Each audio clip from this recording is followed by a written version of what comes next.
tayo mag-book ng taxi. Kaya tingnan natin kung mag-taxi. Ay, ang mahal! Happy Friday guys. Ayan. Maaraw na naman siya. Pero may snow. Nagtutunaw. Ay, late na naman tayo.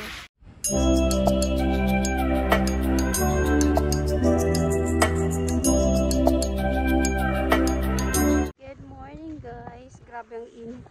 Inangat ko na yung aking bonnet dahil sobrang init. Umakyat. Ayan. Ginugulyat ko muna itong aso dahil tulog pa naman si Binata. Ay, pumasok na pala. Eh, yung lalaki, hindi naman na naglalabas kasi pumapasok sa trabaho. So, bago tayo mag-start, labas muna natin si Billy.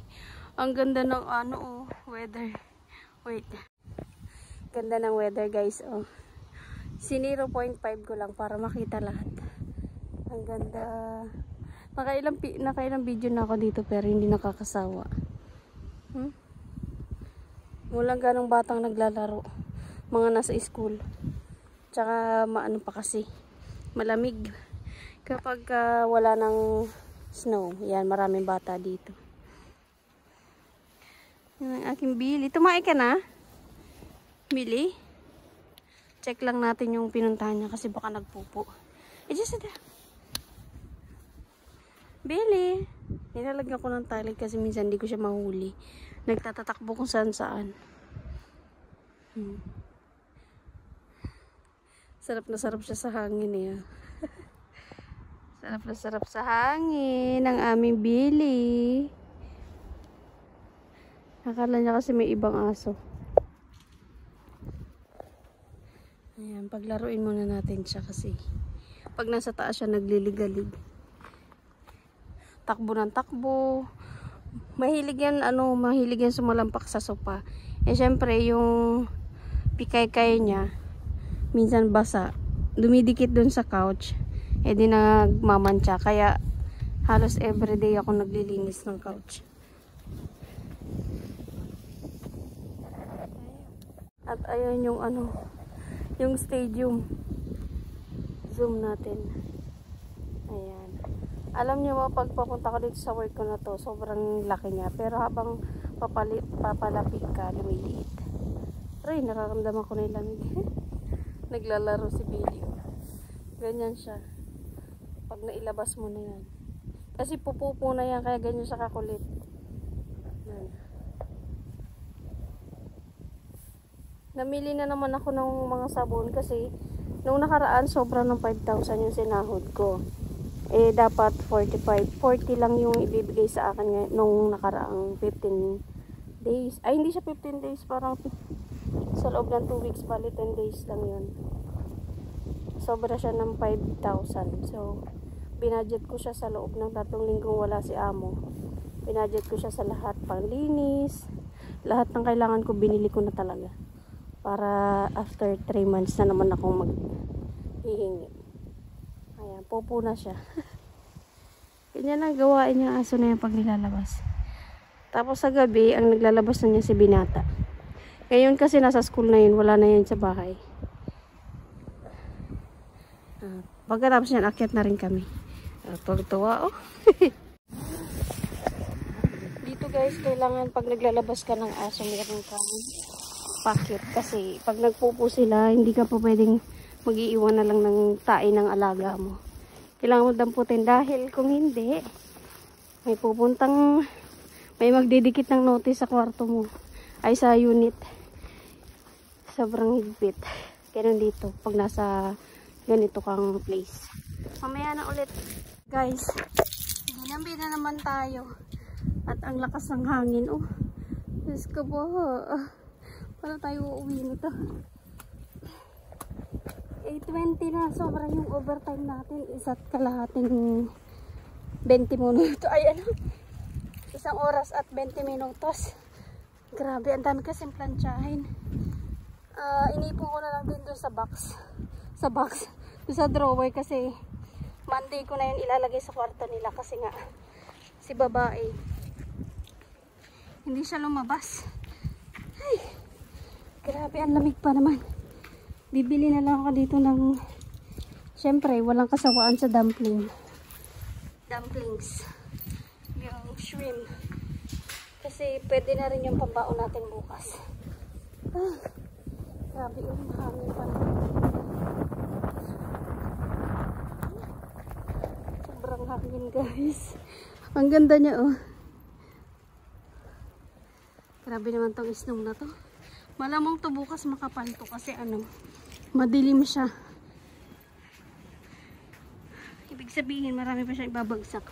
Ito yung binablog ko nung nakaraan. Yung banda rito mayroon niyang heater.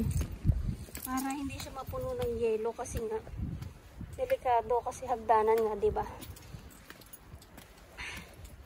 Grabe. Alam niya ba yan? Wala, ayun oh. Wala, sobrang lakas ng hangin. Akala mo umaagos. Pero yung snow yan nililipad. Ang galing niya. Ay, yung lamig. Wala ka. Wala, ang lakas ng hangin. Ano siya guys? Ano siya? Snowstorm. Ayun oh.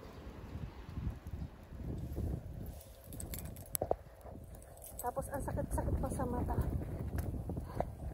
Pagkabili ko, titingnan ko kung mura ang taxi kung 200 plus. Magta-taxi na ako kasi sobrang pagod. Bukas naman magpa-part-time na naman tayo kay sir. Sa kabila, yung dati kong trabaho.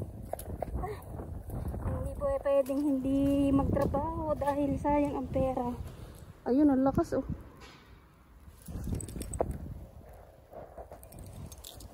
Pasok na tayo dito. Ito, may ipo-ipo oh. Ayan, nakikita niyo ba? Hindi. Kasi puti.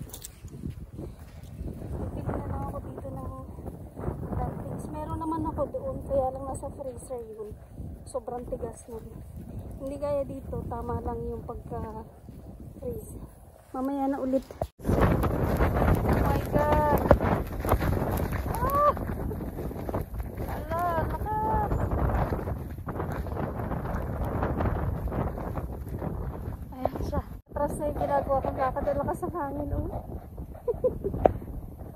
Ala! Ang sakit sa katawan na ay sa mata ng snow. Dali. Kailangan ko munang uminto dahil sobrang lakas ng hangin. Ayan, oh.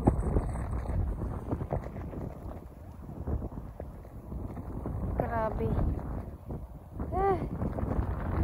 My God. Snowstorm, oh. Ang lakas ng hangin. God. Lord. Huwag ka naman ganyan. Alam mo namang naghahanap buhay tayo. Huwag mo naman kaming parusahan. Parusahan talaga. Grabe, oh. Ayan siya. Kailangan natin bilisan maglakad. Ang mahal ng taxi.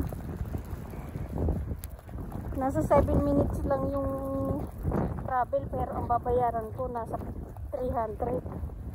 Sayang. Pero tingnan ko ulit dahil grabe yung lamig. Parang hindi natin kakayanin. Ayan, oh. Ay, teka lang. Punasan natin yung camera. Grabe. Buti na lang kahit late na tayo umuwi. Pinasahod naman tayo ni babae na maaga. Ngayon, on time na siya magpasahod. Hindi gaya nung mga nakaraang taon. Medyo nadidelay siya ng ilang araw. Pero okay lang naman yun. Kasi yung dati kong amo, nadidelay siya. Hindi lang weeks. Month. 1 month. 1.5 month. Mas okay. Ay! Napatakan yung ating telepon. Ayan. Sana kinakaya pa ng iPhone natin, guys. Marami pa tayong pagdadaanan. Kasi ganito siya pagka malapit ng magpalit yung weather. Talagang tinutodo niya. Tinutodo niya na yung snow, yung hangin, yung lamig. Ala, sige, bakbaka na. Mamaya na ulit.